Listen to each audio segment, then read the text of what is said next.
요즘에 우리나라와 전 세계의 여러 상황과 사건들을 보고 있으면 초조하고 불안하기가 그지없습니다. 우크라이나와 러시아의 전쟁이 끝날 기미를 보이지 않고 지금도 계속 진행되고 있죠. 그리고 이스라엘과 팔레스타인 전쟁은 휴전하고 이제 그만하기로 협정을 맺긴 했는데 거기가 중동의 화약고잖아요. 그 사람들은 그렇게 했다가도 또 얼마 지나지 않아서 또 서로 미사일 쏴대고 그렇게 하죠. 언제 또 다시 전쟁의 혼란으로 빠져들지 모르는 상황입니다. 이뿐만이 아니라 트럼프가 미국의 대통령이 되고 난 이후에 국제 정세도 매우 혼란스럽습니다. 우크라이나 대통령과 또 남아프리카 공화국 대통령과 회담하는 모습들 여러분들 뉴스에서 보셨는지 모르겠습니다. 상대국 대통령을 완전히 무시하고 그 인격을 짓밟고 자국 우선주의로 해서 자기들의 이익을, 미국의 이익을 극대화시키기 위해서 아주 노골적으로 사람을 무시하는 그런 모습들 TV에서 우리는 자주 보고 있습니다. 지금 우리나라도 관세 협상을 하고 있는 중인데 어렵게 진행되고 있죠. 제가 오늘 이 야부쿠 기도에 들어오기 전에 그 관세 협상이 이제 타결되었다는 속보를 뉴스로 잠깐 보고 들어왔어요. 아무튼 우리나라 관세 협상이 그런 대로 잘 진행되어서 다행이라는 생각을 하고 있습니다. 여러분, 전 세계가 지금 이렇게 불안한 상황 가운데서 막 돌아가고 있는 것 같아요. 전 세계뿐만이 아니라 우리나라 상황도 지금 별로 좋지 않죠. 경험이 있고 난 다음에 그 후폭풍 가운데 우리는 일을 아직 끝내지 못하고 있는 것 같습니다. 여야 정치인들은 극한으로 대립하고 있고 국민들은 안중에 없는 것 같아요. 집값은 폭등하고 있고 불안한 경제는 언제적부터 이 얘기가 나왔는지 감을 잡을 수 없을 정도로 계속해서 시야가 안개 속입니다. 이렇게 전 세계적으로 전쟁, 경제 위기, 도덕적 혼란, 자연재해까지 겹치면서 우리를 불안하게 하는 것들은 이루 말로 표현할 수가 없습니다. 마치 이 세상이 폭풍으로 뒤덮여 있는 바다 같다는 생각을 할 때가 정말 많습니다. 여러분, 우리 주변의 상황만 그렇습니까? 여러분들의 지금 상황은 어떻죠? 여러분들의 상황을 바라보면서 내 상황이 진짜 폭풍으로 뒤덮여 있는 바다 같다, 그런 생각하면서 혹시 오늘 하루도 사시지 않았나요? 여러분, 그런데 오늘 본문에서 읽은 것처럼 다니엘이 살던 시대도 우리가 느끼는 것과 똑같은 그런 생각을 하면서 살았던 것 같습니다.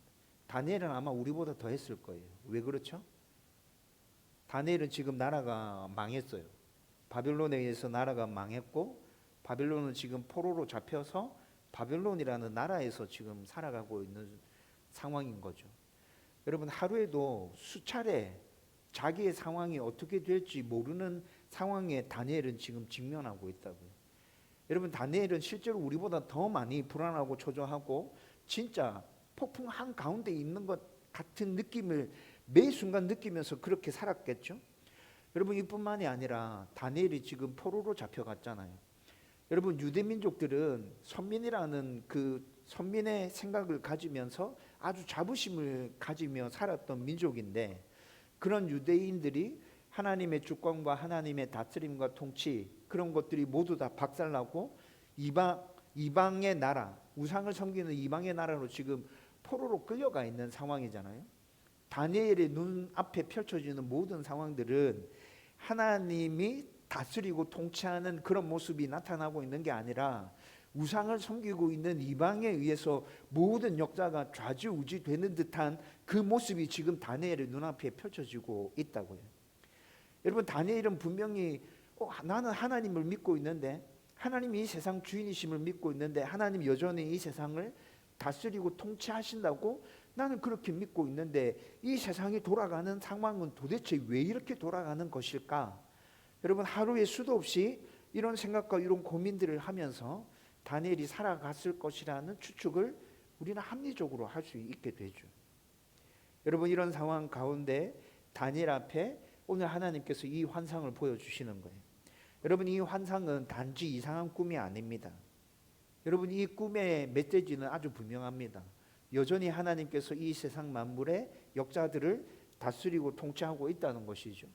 네가 보기에는 지금 하나님 온데간데 없는 것 같이 느껴지고 이방 나라에 의해서 이 세상 만물이 다스려지고 통치되는 것 같이 보이지만 아니 그것조차도 내가 사용해서 내가 지금 역사하고 있는 것이야. 여러분 오늘 우리가 읽은 이 환상의 말씀이 다니엘에게 그 사실을 분명하게 선포해 주고 있다고요. 여러분 우리는 오늘 읽었던 이런 본문의 환상의 이야기들이 나오면 굉장히 어렵고 힘듭니다. 목사님 저도 굉장히 어렵고 힘듭니다. 도대체 이걸 어떻게 해석해야 되지? 여기에 담겨져 있는 메시지가 뭐지? 여러분 이게 진짜 어렵고 힘든데 여러분 여기 하나하나 나와 있는 환상이 담고 있는 그 의미들을 이해하고 깨닫고 나면 하나님의 메시지가 우리에게 동일하게 선포되어지고 있는 그 하나님의 메시지가 너무나도 분명하게 보인다는 것이죠. 여러분 오늘 이 환상이 어렵게 느껴질지라도 여러분 하나하나 풀어가면서 저와 여러분들 가운데 하나님께서 주시는 그 메시지를 분명하게 붙들고 혼란스러운 이 세상을 당당하고 담대하게 살아갈 수 있기를 주님의 이름으로 축원드립니다. 여러분 오늘 본문에 환상이 지금 세 개가 쭉 이어서 이렇게 이어지고 있거든요. 첫 번째 장면, 첫 번째 환상은 지금 다니엘이 바다에서 올라오는 네 생물을, 네 짐승을 지금 보는 환상입니다.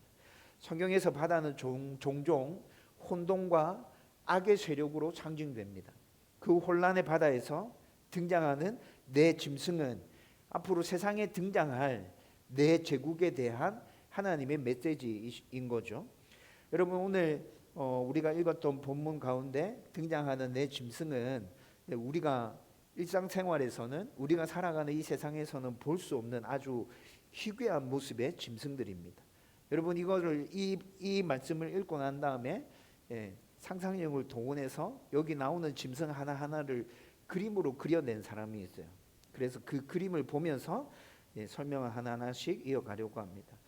여러분 네 짐승의 환상을 보는데 4절, 5절, 6절, 7절 여기서 네 짐승의 환상이 쭉 이어지고 있거든요. 여러분 첫 번째 나타나는 짐승은 사자와 같은 짐승인데 독수리에 날개가 달려있다 말씀하고 있죠. 여러분 첫 번째 나오는 이 짐승은 지금 바벨론을 상징하고 있는 짐승입니다. 그리고 이 4절의 내용은 다니엘서 4장의 내용과 연결되어져 있습니다.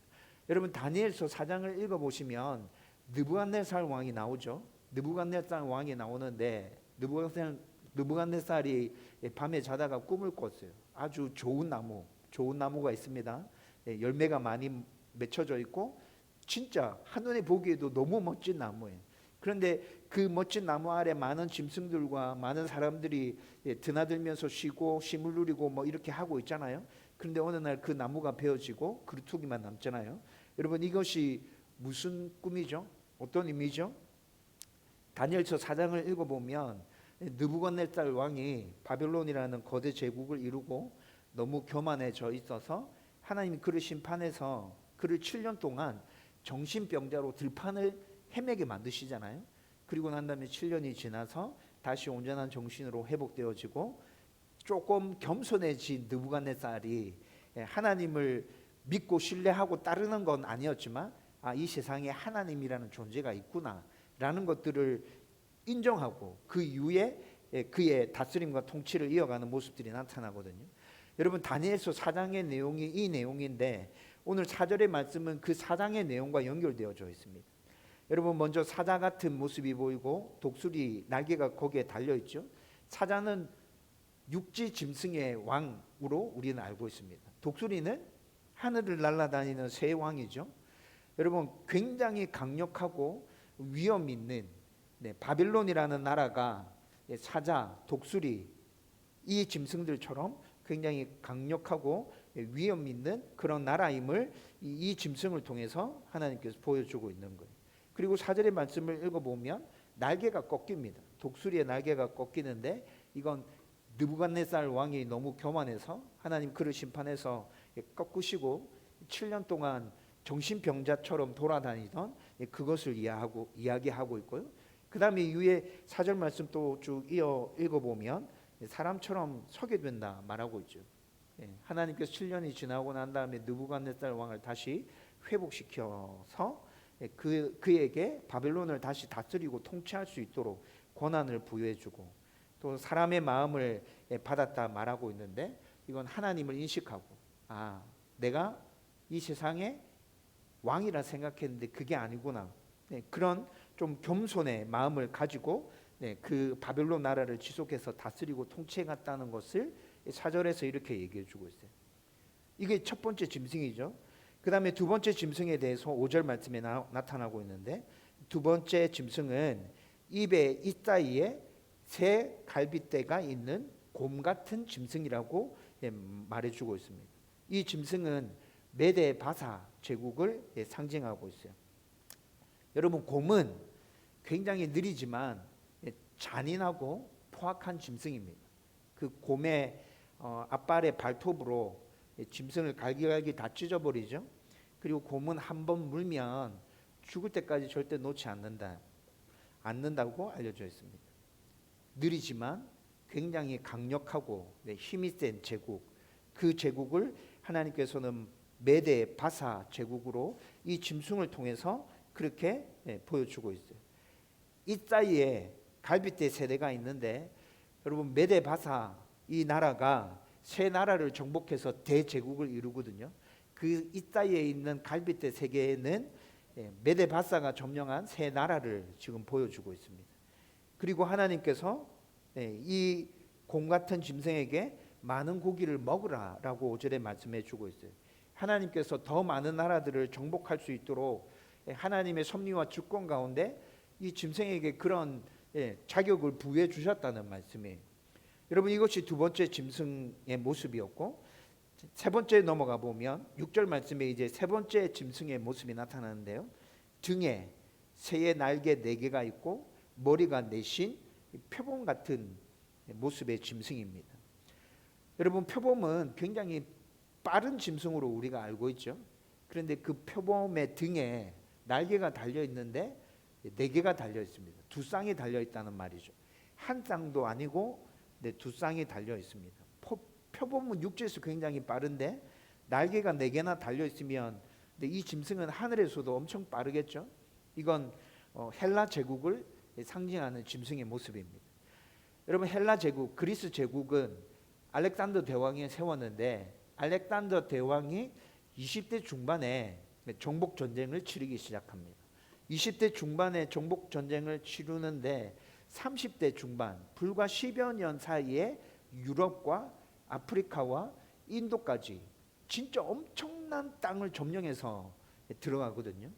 여러분, 10년 만에 이렇게 놀라운 속도로 대제국을 이룬 사람은 역사상에 알렉산더 대왕밖에 없어요. 10년 만에 일어났던 일이에요. 엄청나게 속도가 빨랐죠. 여러분, 이것을 지금 표범과 네 날개의 모습을 통해서 알렉산더가 이룰 그 놀라운 헬라 제국을 이렇게 표현해 주고 있어요. 그런데 그 표범의 머리가 4개라고 말씀하고 있잖아요. 여러분, 알렉산더가 30대 후반에 죽습니다. 빨리 죽습니다. 그렇게 죽고 난 다음에 알렉산더가 이룬 그 헬라 대제국은 4개의 나라로 쪼개집니다. 마케도니아, 그 다음에 소아시아, 시리아, 이집트, 이렇게 4개의 나라로 쪼개지게 됐는데 그것을 짐승의 머리 4개로 지금 표현해 주고 있어요. 그리고 이 표범 같은 이 짐승은 하늘로부터 권세를 받았다 얘기합니다. 이 말은 하나님께서 허락해 주신 그 권세로 복음이 전파될 수 있는 모든 기초 작업을 이 헬라 시대 때 알렉산더 대왕에 의해서 하나님께서 진행해 가십니다. 그게 전 세계로 통하는 길을 닦는 거죠. 알렉산더 대왕이 그렇게 길을 닦았거든요. 그 다음에 헬라어로 자기가 다스리는 모든 그 제국을 헬라어로 통일시키죠. 그래서 헬라어 성경이 나오게 된 거죠. 여러분, 이것이 세 번째 짐승인데 이건 헬라 제국, 알렉산더 대왕이 세웠던 그리스 제국의 모습을 보여주고 있습니다. 네 번째는 10뿔이 있으며 쇠로 된 이가 있는 무섭고 매우 강한 짐승에 대해서 얘기하고 있는데 7절에서 8절 말씀이 이를 설명해 주고 있습니다. 무섭고 강한 짐승이라고 표현했는데 이건 앞에 등장했던 이전의 제국들과는 매우 다른 형태의 굉장히 잔혹하고 엄청 더 강력한 나라가 등장한다는 걸 보여주고 있는데 바로 로마 제국입니다. 여러분 소로마와 동로마 합쳐서 로마 제국은 1500년 동안 지속되거든요. 그리고 로마 제국 시대 때 철 무기를 제작해서 사용하게 됩니다. 그리고 군사력이 조직적으로 짜여져서 아주 군사력이 다른 제국들과 비교해 보면 비교할 수 없을 정도로 군사력이 뛰어났어요. 작전, 전술, 조직 이런 체계들이 엄청 뛰어났던 제국이 바로 로마 제국이었습니다. 철의 이빨을 가졌다는 말은 철제 무기를 가지고 대제국을 이루어갔다는 거죠. 여러분 이렇게 7절 8절의 말씀은 로마 제국을 보여주고 있습니다. 여러분 이렇게 해서 첫 번째, 두 번째, 세 번째, 네 번째 짐승들을 환상으로 쭉 보여줬고 그 환상을 통해서 앞으로 일어날 대제국들에 대해서 하나님께서 지금 다니엘에게 환상을 통해서 보여주신 거죠. 여러분 그런데 이 환상에는 공통된 메시지가 있습니다. 그게 뭡니까? 어떤 메시지가 담겨져 있죠? 인간의 권력은 언제나 하나님을 대신하려고 하는 교만과 욕심으로 자기가 왕이 되려고 하는 모습을 띠고 항상 그렇게 하나님의 자리에 올라가려고 한다는 것을 보여주고 있죠. 여러분 앞에서 쭉 설명해 드렸던 그 바벨론, 그 다음에 메데바사, 헬라, 로마 모두 다 황제가 신으로 추앙받으면서 자기가 스스로 신이라고 얘기했던 그런 제국이었습니다. 여러분 하나님께서는 이런 모습들을 통해서 그들은 언제나 교만하고 욕심이 끝이 없다. 그런데 그 끝은 어디예요? 하나님의 심판이라는 거죠. 그 끝은 항상 하나님의 심판이다. 여러분 이 환상들을 통해서 하나님은 지금 다니엘에게 이 메시지를 분명하게 보여주고 있는 거예요. 여러분 지금까지 간단하게 제가 설명해 드렸는데 이 환상의 내용의 설명을 듣고 나니까 이제 무슨 내용인지 이해가 좀 되잖아요. 그리고 하나님께서 다니엘에게 보여주시려고 했던 메시지도 분명히 어떤 것인지 우리가 이해되어지고 깨달아지죠. 여러분 이렇게 깨닫고 나니까 어렵지 않잖아요. 그렇죠? 그리고 난 다음에 하나님께서 두 번째 환상을 이어서 보여주십니다. 이 짐승들을 쭉 보여주시고 난 다음에 다니엘에게 보여주시는 두 번째 환상은 보좌에 앉으신 옛적부터 항상 계신 이입니다. 이제 혼란한 바다의 짐승들 다 뒤로 하고 보좌가 놓이고 그 보좌에 항상 계신 이가 앉아서 심판이 시작됩니다. 그게 9절에서 10절까지 말씀이에요. 그분은 인간의 역사 이전부터 계셨으며 그리고 지금도 영원히 지금도 여전히 이 세상을 만물을 다스리고 통치하고 있고 이후의 세상도 이분이 다스리고 통치하게 될 겁니다. 옛적부터 항상 계시니 이분은 바로 하나님이시죠. 네. 수많은 천사들이 그를 섬기고 있습니다. 그분을 섬기고 있고요. 그분 앞에 책들이 펴져서 이제 심판이 시작되고 있습니다. 여러분 11절 말씀에 짐승이 죽임을 당했습니다. 앞에 등장했던 네 짐승들 모두 옛적부터 계신 이인 하나님에 의해서 심판을 받아 다 죽임을 당했다는 거예요. 여러분 그런데 12절 말씀에 보면 다 죽임 당했는데 남은 짐승이 또 있답니다. 여러분 거대한 한 제국이 섰습니다. 그 제국의 학문과 문화와 예술과 이런 것들이 발달해서 그 제국을 떠받치고 있겠죠. 그런데 그 학문과 예술과 문화와 정치와 이런 기타 등등들은 나라가 망한다고 해서 그것까지 깡그리 다 없어지는 게 아니잖아요. 그 영향이 남아서 그 이후에 이룬 제국들에게도 여전히 영향을 미치고 있죠. 여러분 12절의 말씀은 그런 의미인 거예요. 그 남은 짐승들은 바로 그런 계속해서 그 다음 이후에 이어지는 제국들에게도 영향을 미치고 있는 것들. 그런데 이것도 영원하지는 않습니다. 그렇게 한동안 유지되다가 하나님께서 그마저도 심판하시고 끊어지게 하신다는 것이죠. 이것은 단순히 미래의 한 장면이 아니라 지금도 하나님이 이 세상 역사를 다스리고 계심을 분명하게 보여주고 있다는 것이죠. 창조 이후 세상이 아무리 요동쳐도 하늘에는 하나님이 여전히 보좌에 앉아 계십니다. 이것이 믿음으로 보는 세상의 모습이라는 것이죠. 그리고 오늘 본문의 이제 마지막 세 번째 장면은 인자 같은 이의 등장입니다. 다니엘은 인자 같은 이가 하늘 구름을 타고 옛적부터 항상 계신 이에게 나아가는 모습을 지금 보고 있습니다. 그게 13절, 14절 나타나는 부분이죠. 옛적부터 항상 계신 이가 그에게 권세와 영광과 나라를 주어서 모든 이가 섬기게 하고 그 나라는 절대 망하지 않는 나라로 아주 굳건하게 서 있습니다. 여기서 말하는 인자는 바로 예수님이고 옛적부터 항상 계신 이는 바로 하나님이시라는 거죠. 인자인 예수님은 십자가에서 세상 권세를 심판하시고 그리고 부활과 승천으로 하늘의 영광을 받으신 분이십니다. 이제 역사의 마지막 권세는 하나님께서 그 인자이신 예수님께 다 넘겨주셨습니다. 그리고 그분의 나라가 이 땅 가운데 굳게 세워지게 될 것입니다. 그분의 나라의 백성들이 바로 성도인 저와 여러분들이라는 것이죠. 이렇게 세상의 제국들은 하나하나 사라져 가도 하나님이 다스리고 통치하는 인자이신 예수님이 세워가는 그 나라는 영원하고 끝이 없다는 것을 오늘 이 환상을 통해서 하나님께서는 다니엘에게 분명하게 보여주고 계신 것입니다. 여러분, 이 환상을 어렵게만 생각하지 마시고 하나님께서 다니엘에게 지금 이 메시지를 분명하게 선포하고 계시구나, 저와 여러분들이 이를 분명하게 기억할 수 있기를 주님의 이름으로 축원드립니다. 이제 말씀을 정리하려고 합니다. 세상은 흔들려도 여러분, 하나님은 변치 않으십니다. 우리의 상황이 아무리 어렵고 힘들더라도 그 모든 상황을 하나님께서 다스리고 통치하십니다.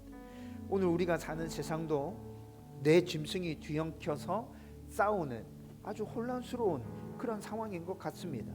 정치와 경제, 법과 도덕과 가치관이 흔들리고 불의가 승리하는 것처럼 보일 때가 정말 많습니다. 성도답기 위해서 정말 말씀을 붙들고 매일매일 몸부림치면서 치열하게, 성실하게, 열심히, 정직하게 살아가지만 나의 삶은 점점 더 어려워지는 것 같습니다. 그러나 오늘 말씀은 우리에게 분명히 선포합니다. 옛적부터 항상 계시니가 보좌에 앉아 계신다고. 그분이 만물의 주인이시라고. 그분은 지금도 다스리고 통치하시며 그 아들 예수께 영원한 나라를 그분이 맡기셨다. 그 아들 예수는 지금 이 세상에 하나님을 섬기는 하나님의 백성들, 예수의 제자들, 그들과 함께 하나님의 나라를 이 땅 가운데 굳게 세워가고 있다고 오늘 말씀이 분명히 선포해주고 있잖아요. 그러므로 성도는 불안해하지 말고 하나님의 주권을 신뢰하면서 그분만을 예배하고 순종하면서 담대히 살아가야 한다고요. 여러분, 성경에서 이런 메시지를 우리에게 주고 있다는 걸 우리 너무 잘 알고 있는데 시시때때로 이 말씀들을 잊어버리고 방황할 때, 그럴 때도 정말 많죠. 여러분, 오늘 이 말씀 앞에서 다시 저와 여러분들이 정신과 마음을 가다듬고, 그래, 이 세상의 모든 상황은 하나님 다스리고 통치하고 계셔. 내 주인의 하나님이셔. 하나님이 붙들고 계셔. 라는 그 믿음으로, 담대함으로 이 세상 가운데 하나님 백성으로 살아갈 수 있기를 주님의 이름으로 축원드립니다.